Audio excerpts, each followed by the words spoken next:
कल्पना कीजिए एक ऐसी जगह जहां से प्रकाश तक भी वापस नहीं लौटता है। एक ऐसा क्षेत्र जहां से समय और स्थान दोनों झुक जाते हैं, जहां पे फिजिक्स का कोई भी लॉ काम नहीं करता है। इस अद्भुत रहस्यमय और डरावने क्षेत्र को कहा जाता है ब्लैक होल। हर चीज की एक शुरुआत होती है और ब्लैक होल की भी शुरुआत एक अंत से ही होता है। जब कोई विशाल तारा सूर्य से कई गुना भारी अपने जीवन के अंतिम चरण में पहुंचता है, तब वह भीतर से ढहने लगता है। उसके अंदर मौजूद ईंधन खत्म हो जाते हैं और तब वह तारा स्वयं के ही गुरुत्व बल में सिकुड़ने लगता है। धीरे धीरे यह सिकुड़न इतनी तीव्र हो जाती है कि तारे का समस्त द्रव्यमान एक बेहद छोटे बिंदु में समा जाता है। उसे कहा जाता है सिंगुलैरिटी, वो स्थान जहाँ पे घनत्व अनंत हो जाता है और इस सिंगुलैरिटी को चारों ओर से घेर लेता है। एक अदृश्य घेरा जिसे इवेंट होराइजन कहा जाता है, जिसके पार जाकर कुछ भी वापस नहीं आता है, न तो प्रकाश, न समय और न सूचना।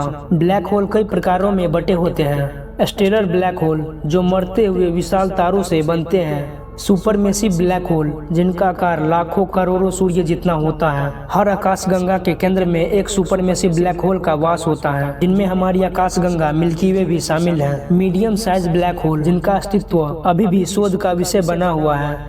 ब्लैक होल का सबसे रहस्यमय हिस्सा होता है इवेंट होराइजन। इसे पॉइंट ऑफ नो रिटर्न भी कहा जाता है। जैसे ही कोई वस्तु इस सीमा को पार करती है, उसका अस्तित्व बाहरी ब्रह्मांड से कट जाता है। चाहे वो रोशनी हो, समय हो या कोई जानकारी, सब कुछ वहां जाके हमेशा के लिए खो जाता है। इसीलिए इस क्षेत्र को ब्लैक होल कहा गया है, क्योंकि वहां से कोई प्रकाश बाहर नहीं आता है। ब्लैक होल के आसपास गुरुत्व बल इतना तीव्र होता है कि समय वहां धीमा हो जाता है। यह घटना कहलाती है ग्रेविटेशनल टाइम डायलेशन। उदाहरण के लिए, यदि कोई व्यक्ति ब्लैक होल के पास कुछ मिनट बिताए तो बाहरी ब्रह्मांड में कई साल बीत चुका होगा। स्टीफन हॉकिंग ने इसी सिद्धांत पर आधारित हॉकिंग रेडिएशन की परिकल्पना दी, जिसके अनुसार ब्लैक होल धीरे धीरे ऊर्जा खोकर समाप्त हो सकता है। ब्लैक होल को सीधे देख पाना असंभव था, क्योंकि वह प्रकाश नहीं छोड़ता है। परंतु वैज्ञानिकों ने सन 2019 में पहली बार एक ब्लैक होल की छवि प्रस्तुत की, जो M87 आकाशगंगा के केंद्र में स्थित था। यह उपलब्धि मानव इतिहास में एक मील का पत्थर बन गया।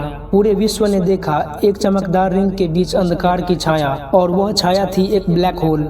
सवाल यह नहीं है कि ब्लैक होल के अंदर क्या है, बल्कि सवाल यह है कि अंदर जाना संभव है भी या नहीं। ब्लैक होल के अंदर का भौतिक सिद्धांत हमारे समझ के बाहर है। कुछ वैज्ञानिक मानते हैं कि वहां पर वार्म होल्स यानी शॉर्टकट्स टू अदर यूनिवर्स हो सकते हैं। कुछ का मानना है कि ब्लैक होल अंदर जाकर ब्रह्मांड के नियमों को फिर से लिख सकते हैं। जब तक कोई भीतर जाकर वापस लौट नहीं आता, यह एक रहस्य बना रहेगा। लेकिन इसका अर्थ यह नहीं है कि यह ब्रह्मांड को निगल जाएगा। इसका असर केवल पास की सीमाओं तक होता है। यदि सूर्य के स्थान पर एक ब्लैक होल भी होता, तब भी पृथ्वी की कक्षा पर कोई विशेष असर नहीं पड़ता, जब तक दूरी बनी रहे। ब्लैक होल कोई विज्ञान नहीं है, यह एक आईना है जिसमें हम ब्रह्मांड की सीमाओं को देख सकते हैं। यह हमें बताता है कि हमारा ज्ञान अभी अधूरा है। जहाँ तर्क खत्म हो जाते हैं, वहाँ से ब्लैक होल की कहानी शुरू होती है।